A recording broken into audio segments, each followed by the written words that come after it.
ఈ యొక్క భగవద్గీత 7వ అధ్యాయంలో 8వ శ్లోకం మనము చర్చ చేసుకోబోతున్నాము.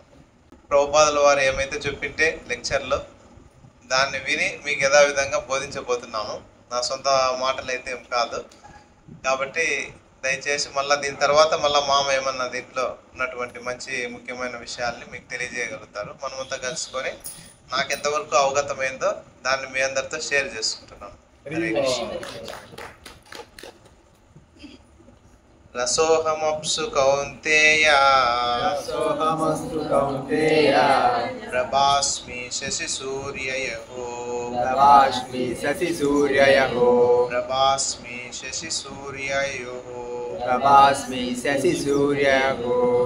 ప్రణవ సర్వవేదేషు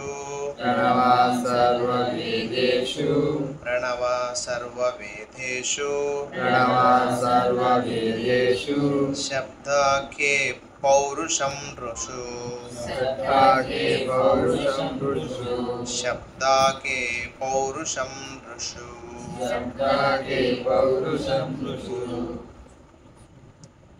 రుచి రసః రుచి అహం నేను అప్సు నీటి యందు కౌంతేయ కుంతిపుత్ర ప్రభ కాంతి అస్మి నేను అయి ఉన్నాను శశి సూర్యయో సూర్యచంద్రుల యొక్క ప్రణవ ఆ అను అక్షరములతో కూడిన ఓంకారము సర్వవేదేషు సర్వవేదముల యందు శబ్ద ధ్వని కే ఆకాశమునందు పౌరుషం సామర్థ్యమును నరులు ఎందు ఓ కుంతిపుత్ర నీటి యందు రుచిని సూర్యచంద్రుల యందు కాంతిని వేద మంత్రముల యందు ఓంకారమును ఆకాశమునందు శబ్దమును నరుని యందు సామర్థ్యమును నేను అయి ఉన్నాను.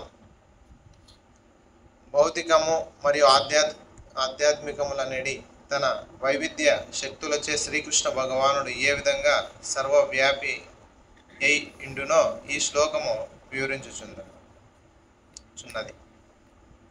అంటే ఇక్కడ ముఖ్యంగా ఈ శ్లోకంలో భగవంతుడు ఓ కుంతిపుత్ర అన్నారు. కుంతిపుత్ర అంటే ఎవరు? అర్జునుడు. సో అర్జునునికి కృష్ణుడు తెలియజేస్తున్నాడు ఏమంటే నీటి యందు రుచిని. అంటే మామూలుగా మనందరికీ తెలుసు నీటి యందు రుచి అంటే అది ఎప్పుడు మనకు అనుభూతం అవుతుంది అంటే ఎప్పుడైనా మీరు నిర్జల ఉపవాసం ఉన్నట్లయితే ఏకాదశి కానీ లేదా శ్రీకృష్ణ జన్మాష్టమి కానీ గౌరవ పూర్ణిమ కానీ అటువంటి రోజుల్లో మనము పూర్తిగా నీళ్లు కూడా తీసుకోం. నిర్జల అంటే జలం కూడా తీసుకోం. అటువంటి నిర్జల ఉపవాసం రోజు సాయంత్రం వరకు అంటే శ్రీకృష్ణ జన్మాష్టమి అయితే 24 గంటలు రాత్రి 12 గంటల తర్వాత భగవంతునికి అభిషేకం అయిన తర్వాత తీసుకుంటారు మామూలు జలము.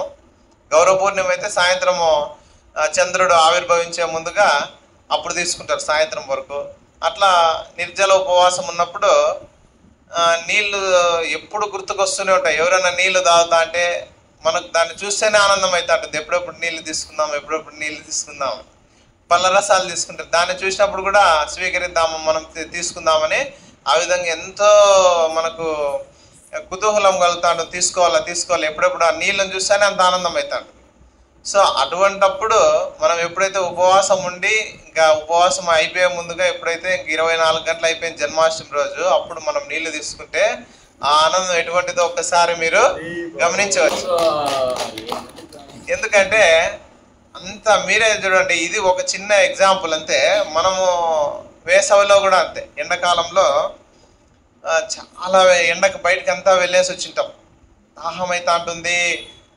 ఎప్పుడెప్పుడు చల్ల నీళ్ళు ఉంటే తాగితే ఎంత బాగుంటుందని ఎప్పుడైనా గమనించండి. ఒక్కసారి అంత ఎండకు పోయి మనకు బాగా శ్రమించిపోయి ఉన్నప్పుడు ఆ నీళ్లు తాగినప్పుడు కుండలో నీళ్లు తాగినట్లయితే అంత గొప్ప ఆనందం కలుగుతుంది మనకు. సో అప్పుడు ఆ ఆనందం ఎటువంటిదంటే, ఆ రుచి ఎటువంటిదంటే అప్పుడు నిజంగా మీరు గమనించండి, మీకు అంటే ఎంతటి పళ్ళ రసాలు ఇచ్చినా ఎంత మధురమైనవి ఇచ్చినా కూడా నీళ్ళల్లో దొరికే ఒక రుచిని దాంట్లో మీకు వేరే దాంట్లో ఏ ఒక్క పళ్ళ రసాల్లో కూడా దొరకదు. సో ఆ రుచిని నేను అని చెప్తాను భగవంతుడు. అంటే మీరు సొంతంగా కూడా అనుభూతి చెందవచ్చు దీంట్లో ఎటువంటి పెద్ద కష్టం ఏం లేదు. దగ్గరలో రాబోతుంది వేసవి కూడా, అప్పుడు చూడండి నీళ్లు దాహం అనిపిస్తూ ఉంటుంది. ఒక్కసారి ఆ మంచి నీళ్లు మనం స్వీకరిస్తే గొప్ప ఆనందం పొందుతాం అసలు. సో అందుకోసము అటువంటి నీళ్ళలో ఉన్న రుచిని నేనే అని భగవంతుడు చెప్తాను. ఎందుకోసం దీన్ని చెప్పినాడు భగవంతుడు అంటే, నిరాకారవాదులు అంటే భగవంతుడు ఒక ఆకార రూపంలో లేడు అనే అటువంటి వాళ్ళకు కూడా ఈ యొక్క నీళ్ళలో ఆ యొక్క రుచిని నేను అని చూపిస్తున్నాడు. అంటే చెప్తున్నాడు, అనుభూతం అమర్చుకున్నట్టు. అంటే ఇక్కడ అర్జునుడికి ఎందుకు చెప్తున్నాడు భగవద్గీత ప్రత్యేకంగా అంటే, అర్జునుడు యాక్చువల్ గొప్ప భక్తుడు. అసలు అర్జునుడికి భగవద్గీత అవసరం లేదు, చెప్పే అవసరం లేదు. కానీ అర్జునుడు భక్తుడు, అదేవిధంగా అసూయ అనేదే లేదు. అంటే కృష్ణుని పట్ల అసూయ అనేదే లేదు అర్జునుడికి. కాబట్టి అటువంటి వాళ్ళని ఎంచుకున్నాడు భగవంతుడు చెప్పడానికి. సో అందుకనే కృష్ణుడు చెప్తాడు భగవద్గీతలోనే, ఎవరైతే నా పట్ల అసూయ ఉందో అటువంటి వాళ్ళకి ఈ జ్ఞానం గురించి చెప్పేకే పోద్దండి. అసలు ఎవరికైతే నా మీద విశ్వాసం లేదో అటువంటి వాళ్ళకి చెప్పేకే పోద్దండి. ఎందుకు అంటే వాళ్ళకి ఎప్పుడైతే మనము ఇష్టం లేని వాళ్ళ దగ్గరికి పోయి ఇష్టం లేని వ్యక్తి గురించి చెప్పినట్లయితే ఏమవుతుంది, ఇంకా వాళ్ళకు క్రోధం పెరుగుతుంది, ఇంకా వాళ్ళ పట్ల ద్వేషం పెరుగుతుంది. అప్పుడు ఏమవుతుందంటే వాళ్ళు ఆ ద్వేషాన్ని వ్యక్తపరిచినప్పుడు అనేక జన్మలుగా ఎనిగిపోతారు, జన్మలు ఎక్కువ తీసుకోబడుతుంది. అందుకోసం ఇక్కడ ఓ కుంతిపుత్ర నీళ్ళల్లో రుచిని నేను అని చెప్తాను. అంటే ఆ టేస్ట్ అనేది నేను నీళ్ళల్లో యొక్క రుచిని. అంటే మామూలుగా భగవంతుని యొక్క భక్తులైతే ఒక ఆకార రూపంలో భగవంతుని దర్శించగలుగుతారు, కానీ నిరాకారవాదులకు సైతము ఈ విధంగా దర్శించవచ్చు. దీని ముఖ్య ఉద్దేశం ఏమంటే, భగవంతుడు మనమంతా ఎక్కడుండే వాళ్ళము మాతాజీ? మనమంతా ఎక్కడుండే వాళ్ళం? మన నిజమైన స్థానం ఏది? మన నిజమైన స్థితి ఏది? ఎక్కడి నుంచి వచ్చాం? వినపడలేదు మాతాజీ. ఎక్కడి నుంచి వచ్చామో అక్కడ, అంటే సాక్షాత్తు భగవంతుని లోకం నుంచి వచ్చాం. సో వచ్చి ఈ యొక్క భూలోకానికి వచ్చాం. ఇక్కడికి వచ్చేదానికి ముఖ్య కారణం ఏమి?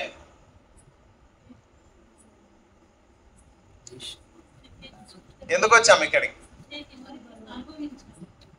కోరిక అనుభవించాలని.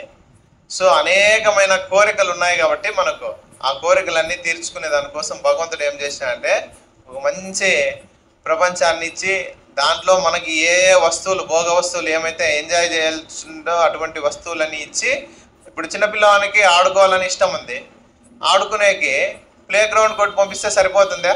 దానికి కావాల్సిన వస్తువులు కూడా ఇవ్వాలి కదా. సో అందుకని ఆ వస్తువులను కూడా మనకు ఇచ్చినాడు.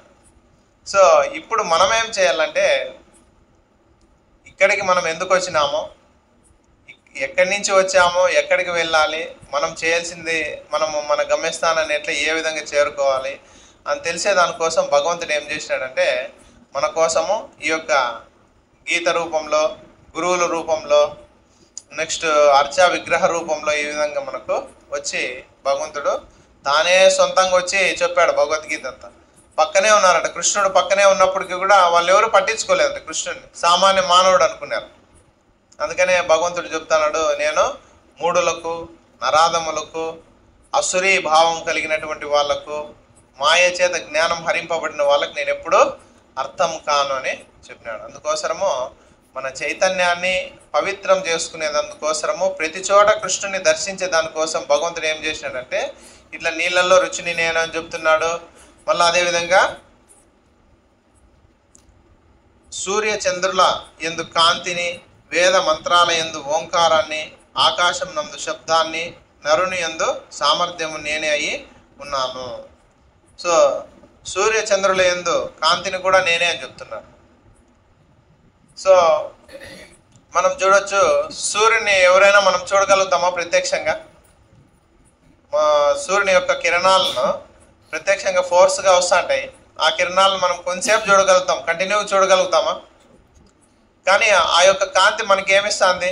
విద్యుత్ లేకున్నా అంటే కరెంటు ఎటువంటిది లేకున్నా సూర్యుడు వచ్చిన వెంటనే మొత్తం వెలుగంతా వచ్చేస్తుంది.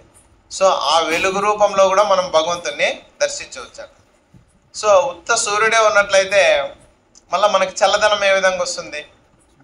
సో చల్లదనం రాదు. కాబట్టి రాత్రి అయిన వెంటనే మళ్ళా చంద్రుడు వస్తాడు. చంద్రుని యొక్క కిరణాల వలన చెట్లన్నీ కూడా చెట్లకు కావాల్సినటువంటి ఆ యొక్క చంద్రుని యొక్క వెలుగు ద్వారా చెట్లకు అనేక విధంగా పోషకమయ్యి అవి ఆ విధంగా మంచి అంటే పండ్లను ఈ విధంగా మనకు కూరగాయలను రుచిని అవన్నీ ఇవ్వగలుగుతాయండి కేవలం చంద్రుని యొక్క కాంతి వల్ల.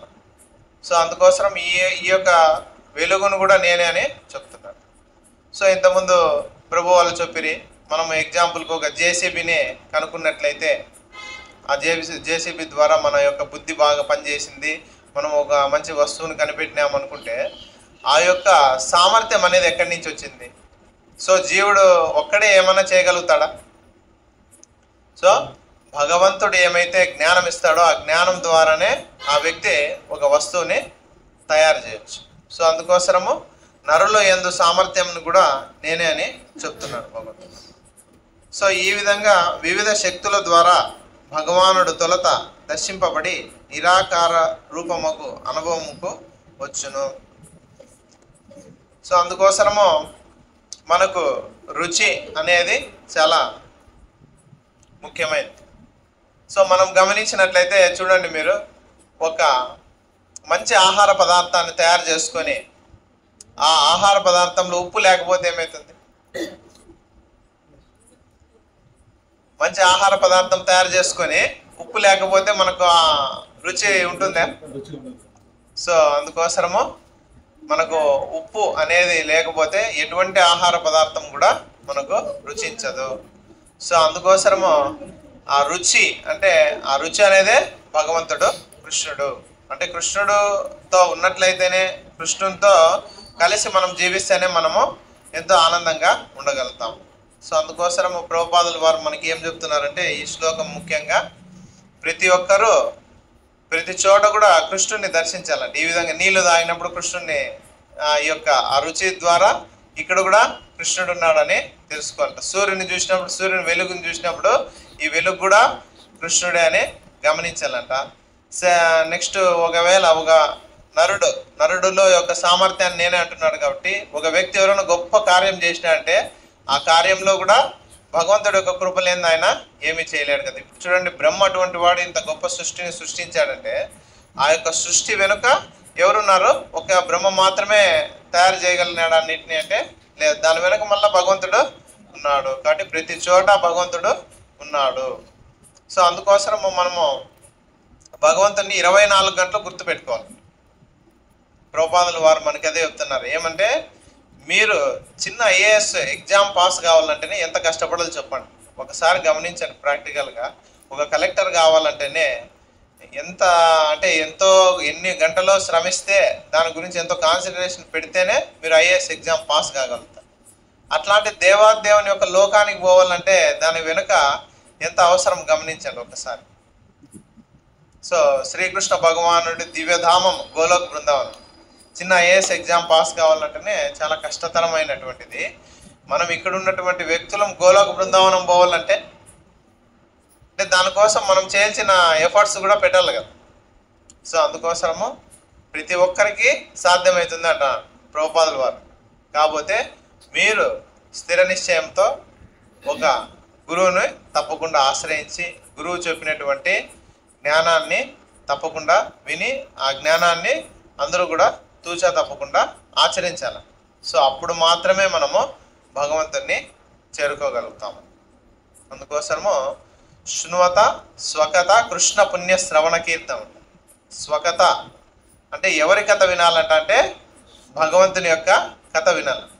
సో ఎప్పుడైతే భగవంతుని కథ వింటామో అప్పుడు మన హృదయంలో ఉన్న అభద్రాలన్నీ తొలగిపోతాయి. అందుకనే భాగవతం శ్రీమద్ భాగవతము మనకేం చెప్తుందంటే నష్టప్రాయేషు అభద్రేషు నిత్యం భాగవత సేవయ. అంటే ఎప్పుడు కూడా మనము భగవంతుడు మరియు భగవంతుని యొక్క భక్తుల యొక్క చరితమే శ్రీమద్ భాగవతం. సో అటువంటి భాగవతాన్ని మనం ఎప్పుడు కూడా శ్రవణం చేయాలంట, వినాలంట. సో అందుకోసము ఎవరైతే బాగా వింటారో వాళ్ళు బాగా అవుతారు. సో అందుకోసము చెప్పే వాళ్ళకంటే వినే వాళ్ళే ఫస్ట్ భగవద్ధామానికి వెళ్ళిపోతారు. నేను చెప్పేది కాదు, సాక్షాత్తు ఆచార్యులు చెప్తున్నారు. సుఖదేవ గోస్వామి మహారాజు పరీక్షిత్ మహారాజుకు శ్రీమద్ భాగవతాన్ని తెలియజేస్తున్నారు. సో అందుకోసము సుఖదేవ గోస్వామి మహారాజు కంటే ఫస్ట్ పరీక్షిత్ మహారాజు గోలోకానికి చేరుకొనేసినాడు. ఎందుకంటే ఎవరైతే బాగా వింటారో వాళ్ళు ఖచ్చితంగా భగవంతుడిని చేరుకుంటారు. అందుకోసము మనము ముఖ్యంగా మన యొక్క మనస్సుని నియంత్రణ చేసుకోవాలి. సో మన మనస్సు భగవంతుని పట్ల కేంద్రీకరణ చెందుతుందా లేదా అని మనం ఒకసారి గమనించుకోవాలి. సో ఎప్పుడు కూడా మనసు ఏం చేస్తుంది, ఏదైతే అవసరం లేదో అటువంటి దానిల వైపు వెళ్తూనే ఉంటుంది. కరెక్టా కాదా చెప్పండి? ఏదైతే అవసరం లేదో అటువంటి దాని వైపే వెళ్తుంది. ఎప్పుడు మనం కృష్ణ చైతన్యంలోనే ఉందాం, ఎప్పుడు మనం కృష్ణుని యొక్క పాదాలనే స్మరించుకుందామని మనసు ఎప్పుడు మనకు ప్రోత్సహిస్తుందా? ప్రోత్సహించదు. ఎందుకోసరం అంటే అనాది కాలం నుండి ఎన్నో జన్మల నుంచి అది భౌతికమైనటువంటి చైతన్యంతో కలిగి ఉంది కాబట్టి అది ఎప్పుడు కూడా అంటే మనము దానికి ఎగ్జాంపుల్ మన ఆచార్యులు ఏం చెప్తారంటే 50 సంవత్సరాలు మనం బురద గుంటలో ఉన్నామంట. 50 సంవత్సరాలు మనము ఒక బురద గుంటలో ఉన్నాం. కేవలం 1 సంవత్సరం మాత్రమే మంచి సెంటు రాసుకున్నామంట. ఏ వాసన ఎక్కువ ఉంటుంది మనకు? ఏ పరిమళం అంటే ఏ సుగంధం మనకు ఎక్కువ వస్తుంది చెప్పండి? 50 సంవత్సరాలు బురదగుంటలో ఉండి 1 సంవత్సరం మంచిగా సెంటు పూసుకున్నామంట. ఏ వాసన ఎక్కువ వస్తూ ఉంటుంది? సో అట్లా మనం అనేక జన్మల నుంచి ఈ యొక్క భౌతికమైనటువంటి సాంగత్యంలో ఉండడం ద్వారా ఈ మనసు అనే ఇంద్రియం ఏం చేస్తుందంటే ఎక్కువ భౌతికమైన విషయాల పట్లనే వెళ్తూ ఉంటుంది.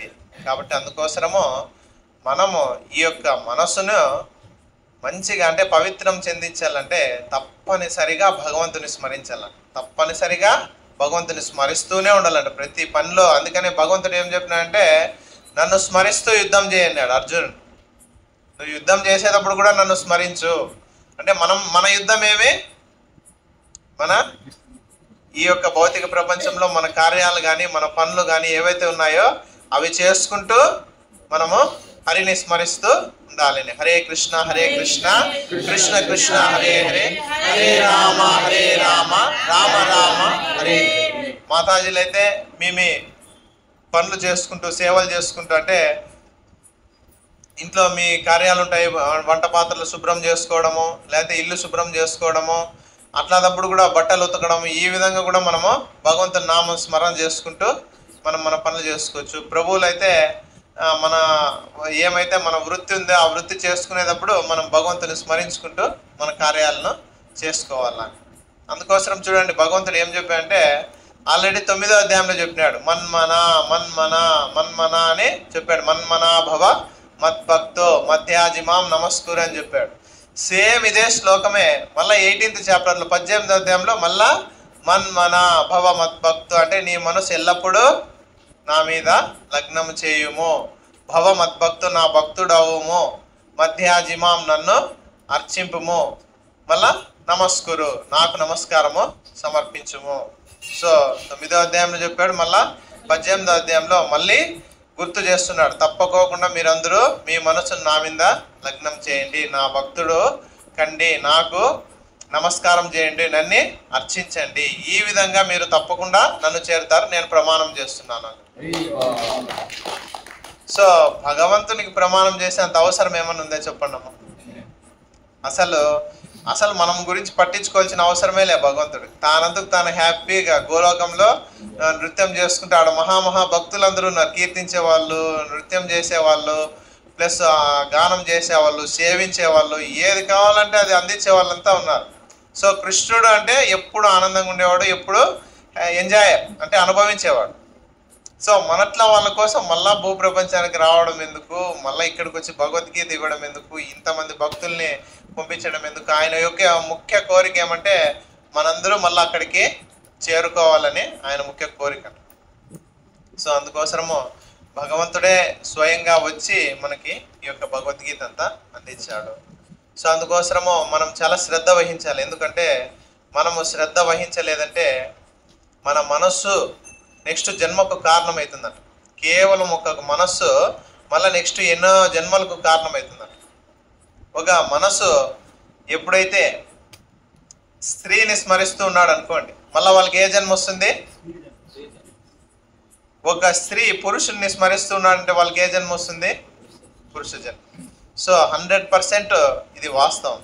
ఒక వ్యక్తి నేను బాగా వ్యాపారం చేసి బాగా డబ్బు సంపాదించాలి అన్నట్లయితే నెక్స్ట్ వాళ్ళకి ఏ జన్మ వస్తుంది? వాళ్ళ పుణ్యం బాగున్నట్లయితే మంచి వ్యాపారస్తుడు అవుతాడు. సో అదేవిధంగా ప్రతి ఒక్క దానికి కారణము మనస్సే. సో అందుకోసము మనస్సు చాలా జాగ్రత్తగా మనము ఆ మనస్సును మనం బుద్ధి ద్వారా కంట్రోల్ చేయాలి. సో అందుకోసము దీనికి ఈ యొక్క కలియుగంలో చైతన్య మహాప్రభు ఏమిచ్చాడంటే హరేర్నామ హరేర్నామ హరేర్నామ ఇవ కేవలం, అంటే కేవలం హరినామం తప్పితే వేరొక మార్గము లేదు. కాబట్టి అందుకోసము మన మనస్సుకి ఎప్పుడైతే స్ట్రెంగ్త్ వస్తుంది, శక్తి వస్తుంది అంటే మనము హరినామం ఎప్పుడైతే చెప్తామో, హరే కృష్ణ కృష్ణ కృష్ణ హరే హరే, హరే రామ రామ రామ హరే హరే. సో అందుకోసము మనము ఈ యొక్క హరే కృష్ణ మహామంత్రాన్ని మంచిగా సాధన చేసి భగవద్గీత అధ్యాయం చేసి ఏమైతే మనకు చెప్పారో క్లాస్లో దాన్ని ఆచరించేకి ప్రయత్నం చేయాలి. ఆచరణ చేసే చాలా కష్టం, కానీ ఆచరణ చేస్తేనే మనకు నిజమైన రుచి వస్తుంది, టేస్ట్ వస్తుంది. లేకపోతే టేస్ట్ అయితే రానే రాదు. అందుకోసము చూడండి, మనం సొంతంగా ఎవరైనా కూడా వాళ్ళు స్వతహాగా గమనించినట్లయితే మనము ఆహారం తీసుకునేది నెగ్లెక్ట్ చేయం. చూడండి, ఏది ఎట్లున్నా కూడా మన ఆహారం మాత్రం టైం టు టైము తినాలి. దాని మీద మన ఇంట్రెస్ట్ మాత్రం పక్కకు పోవచ్చు. చూడండి, బాగా తినాలి. సో పొద్దున, మధ్యాహ్నము, రాత్రి 3 పూట్ల మన ఆహారం తినాలని ఎంతో ఇంట్రెస్ట్ ఉంటామా లేదా? సో పడుకునేది కూడా అంతే. చూడండి, మన ఇద్దరం కూడా అస్సలు మనం త్యాగం చేయం. చూడండి, పడుకోవాలి, టైం అయిపోయింది పడుకోవచ్చు. కానీ అదే మన సాధన, మనం జపం చేయాలనే దాని మీద మాత్రము మనకి ఇంట్రెస్ట్ ఉండనే ఉండదు. చూడండి, 100%. అంటే నా సొంత రియలైజేషన్, అంటే నేను సొంతంగా అనుభవించడం అదే. ఎన్నోసార్లు అనుకునేది, చూడు ఆహారం తీసుకోవాలనేది 3 పూట్ల తీసుకోవాలనేది మంచి ఇంట్రెస్ట్తో తీసుకుంటాం. పడుకునేది కన్నా టైం అయిపోయిందంటే పడుకునేద్దాం ఫస్ట్ అంటాం. కానీ మన సాధన ఏదైనా పెండింగ్ ఉంది, ఈరోజు జపం చేయాలంటే మాత్రము దాని విషయానికే మనము పట్టించుకుంటాం, దాన్ని లైట్గా తీసుకుంటాం. పర్వాలేదు, మనం చేసుకుందాం, నిదానంగా ఎప్పుడప్పుడు చేసుకుందాం. సో అందుకనే మన ఇంట్రెస్ట్ అనేది, మన ఆసక్తి అనేది దీనివైపు మళ్ళించాలి. ఎందుకంటే మనం ఎప్పుడైతే ఈ యొక్క సాధన వైపు, భగవంతుని యొక్క భక్తియుక్త సేవ వైపు మనం నెగ్లెక్ట్ చేసినట్లయితే మనకు తెలియకుండానే ఎప్పుడు వస్తుందో మరణం తెలియదు. మీరు చూడండి, ఉన్నట్టు పోతా అంటే రోడ్ యాక్సిడెంట్ జరిగిపోతుంది. ఎవరికైనా తెలుస్తుందే పలానా టైంలో రోడ్ యాక్సిడెంట్ జరుగుతుంది, పలానా టైంలో ఇది జరుగుతుందని ఎవరికి కూడా తెలుసు. కొంతమంది పడుకోయినట్లుగానే నిద్రలోనే వాళ్ళు దేహాన్ని వదిలేసింటారు. సో అందుకోసము ఎప్పుడు మృత్యు వస్తుందో ఎవరికి కూడా తెలియదు. కాబట్టి అందుకోసం మనం మృత్యు వచ్చే లోపలే మన మైండ్ని రెడీ చేసుకోవాలంట. భగవత్ చింతనలో ఎప్పుడు హరినామం వైపు, ఎప్పుడు భగవత్ సేవ వైపు, ఎప్పుడు భగవత్ చింతన వైపు ఉన్నట్లయితేనే మనం గోలోకానికి చేరుకోగలుగుతాం, వైకుంఠానికి చేరుకోగలుగుతాం, లేకపోతే చేరుకోలేం. అందుకోసము అనవసరమైన విషయాలు అస్సలు మనము పట్టించుకోకూడదు. సో ఇతరుల గురించి ఆలోచించడము అంటే వాళ్ళలో ఉన్న వేస్ట్ విషయాలను కానీ, వాళ్ళలో ఉన్నటువంటి తప్పులను కానీ దానిని చర్చించుకుంటూ అనవసరంగా మన విలువైన కాలాన్ని, మన యొక్క శక్తిని వృధా చేసుకోకూడదు. సో అదే పట్టించుకోకూడదు అంటే మళ్ళీ మీరు కావాలంటే ఇతరులను భక్తులు చేయొచ్చు, మళ్ళీ అట్లనే పట్టించుకోకూడదని ఎవరిని పట్టించుకోకుండా వదిలేయడం అని కాదు. మనం ఆల్రెడీ కొంచెం మంచి చేస్తున్నాము, మనం మంచిగా ఆచరిస్తాం, దాన్ని ఇతరులకు చెప్పచ్చు. మీరు ఒక్క రౌండ్ జపం చేసినట్లయితే అదే వాళ్ళని ఇతరులకు మనం ప్రచారం చేయొచ్చు. మీరు కూడా హరినామం చేయండి, హరిని ఆశ్రయించండి, ఇట్లా భగవంతుని యొక్క ప్రసాదం స్వీకరించండి, ఇట్లా వారం క్లాస్ జరుగుతుందని వాళ్ళని పిలుచుకు రావడం, ఈ విధంగా చేస్తే కృష్ణుడు చాలా సంతోషపడతాడు. అందుకే కృష్ణుడు చెప్తానని, ఎవరు నాకు అత్యంత ప్రియతములు అంటే ఎవరైతే నా గురించి ప్రచారం చేస్తారో వాళ్ళకంటే నాకు ప్రియమైన వాళ్ళు ఇంకెవరు లేరని భగవంతుడు. సో మనము అందుకోసం మనం ప్రచారం చేయకునే ప్రచారం ఇక్కడ మనకు జరుగుతోంది కాబట్టి ఇతరులను, కొత్త వాళ్ళను కూడా పిలుచుకొచ్చి వాళ్ళతో భగవంతుని కథ వినిపించడము, నామం చేయించడము, ఈ విధంగా భజన చేయించడం ద్వారా మనం కూడా ఉద్ధారమైంది. సో అందుకోసము ఈ యొక్క విలువైన మానవ జీవితం మాత్రము చాలా దుర్లభంగా దొరుకుతుందట. ప్రహ్లాద మహారాజు శ్రీమద్ భాగవతంలో 7వ స్కందంలో చెప్తాడు, అన్నిటికంటే విలువైనది ఈ యొక్క మానవ జీవితము. 84 లక్షలు అంటే చూడము, 84 లక్షల జీవరాశుల్లో ఈ యొక్క అత్యంత ఉన్నతమైన శరీరము మానవ జన్మకి ఇవ్వడం జరిగింది. ఈ మానవ జీవితం కూడా ఎందుకు ఇవ్వడం జరిగిందంట, సతతం కీర్తయంతోమం, భగవంతుని ఎల్లప్పుడూ కీర్తించేందుకు, భగవంతుడు అంటే ఎవరో తెలుసుకోవడానికో, మళ్ళీ తిరిగి భగవంతుడిని చేరుకునే దానికోసం ఉపయోగించాలంట ఈ యొక్క మానవ జీవితం. మీరు చూడండి, మీకు కావాల్సిన ఆహారము, మీకు కావాల్సిన ఏమేమి ఉన్నాయో అన్నీ కూడా నెరవేర్చడం జరిగిందంట. కేవలం మనం భక్తి అనేది ఒక్కటి కొరతుందట. భక్తి సిద్ధాంత సరస్వతి గోస్వామి మహారాజ్ చెప్తున్నాడు, ఎటువంటి కొరత లేదంటే ఈ ప్రపంచంలో, ఆహారానికి కానీ ఇతర వస్తువులకు కానీ. ఒక కొరత ఏమన్నా ఉందంటే కృష్ణ చైతన్యం ఒకటి కొరత ఉందంట, మిగతా ఏమి కూడా కొరత లేదంట. అందుకోసము మీరు ఇటు వరకు వచ్చినారంటే గొప్ప సుకృతి ఉంటేనే రాగలుగుతారు. చూడండి, ఇంత పెద్ద మహానగరంలో, ఇంత పెద్ద ప్రాంతంలో కొంతమంది మాత్రమే విష్ణు కథను వినేకి వస్తున్నారంటే చాలా సుకృతి. సో ఈ యొక్క సుకృతిని ఇంకా అభివృద్ధి చేసుకుని ఇంకా మంచి సాధన చేసినట్లయితే మనకు భగవంతుడు లభిస్తాడు. సో అన్నమాచార్యుడు ఒక కీర్తన పాడాడు, ఎవరికైనా గుర్తుకుందా చెప్పండి. సో ఏమని చెప్పాడు వినరు?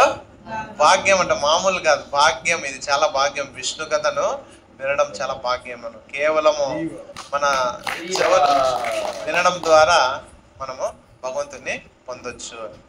అందుకోసము ఈ యొక్క ముఖ్య ఉద్దేశం ఏమంటే ప్రతి ఒక్కరూ కృష్ణ చైతన్యాన్ని అవలంబించాలి. అంటే కృష్ణుని ప్రతి నిమిషం కూడా స్మరించేకి. మనకు నిద్ర రాలేదనుకోండి, హరినామం, హరే కృష్ణ కృష్ణ కృష్ణ హరే హరే, హరే రామ రామ హరే హరే. మనకి మీకేమన్నా మనసు సరిగ్గా లేదు, మనసు కలతగా ఉందండి, ఒక 10 నిమిషాలు భజన చేయండి. హరే కృష్ణ కృష్ణ కృష్ణ హరే హరే, హరే రామ రామ రామ హరే హరే. సో ఈ విధంగా మన చైతన్యం అనేది మళ్ళా మన నిజస్థితి, ప్రతి ఒక్కరికి మనలో హృదయంలో కృష్ణుని యొక్క భక్తులమే మనం. కృష్ణుడు అంటే ప్రతి ఒక్కరికి ఇష్టం ఉంది, కానీ అది ఏమైందంటే అనేక జన్మల ద్వారా పతనం అయిపోయింది. మళ్ళా ఆ యొక్క భక్తిని తీసుకొచ్చేదానికి ఈ యొక్క హరే కృష్ణ మహామంత్రం మనకు ఇవ్వడం జరిగింది. అందుకోసము చిన్న పిల్లోడు, 5 ఏళ్ళ పిల్లవాడు ధ్రువుడు, విన్నారా పేరమ్మా ఎప్పుడన్నా? ధ్రువ మహారాజ్ అని, ధ్రువుడు అని చెప్పేసి శ్రీమద్ భాగవతంలో ఆయన యొక్క చరితం వస్తుంది.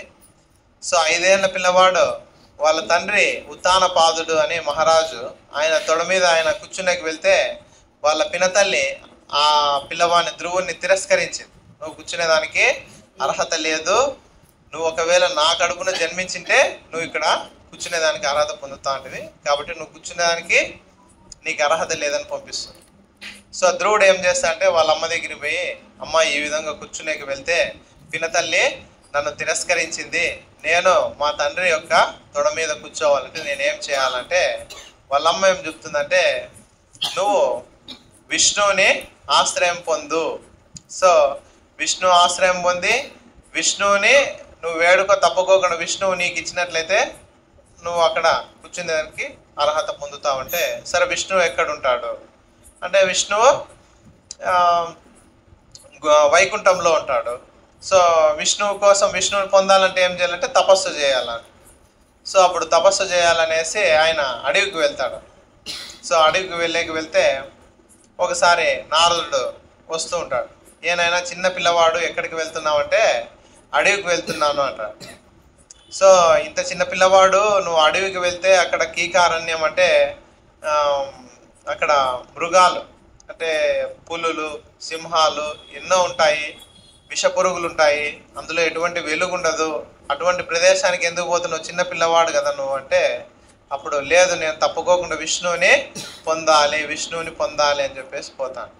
అయినా కొంచెం పెద్దగైనాక నువ్వు తపస్సు చేస్తులే ఇంటికి వెళ్ళని చెప్పేసి, ఇంత చిన్న పిల్లవాడు నువ్వు తెలియక వచ్చావు ఇంటికి వెళ్ళంటే, నేను అస్సలు వెళ్ళను, విష్ణువుని పొందేంత వరకు అస్సలు ఇంటికి కాదు ఎక్కడికి కూడా వెళ్ళను అన్నాడు. సో అదే తపస్సుతో ఎప్పుడైతే నారదుడు గమనించి ఇంత చిన్న పిల్లవాడు ఈ విధంగా చూస్తున్నాడని చెప్పి విష్ణువు కోసం వెళ్తున్నాడని చెప్పేసి అప్పుడు ఆయనకు ఒక మంత్రం ఇవ్వడం జరుగుతుంది.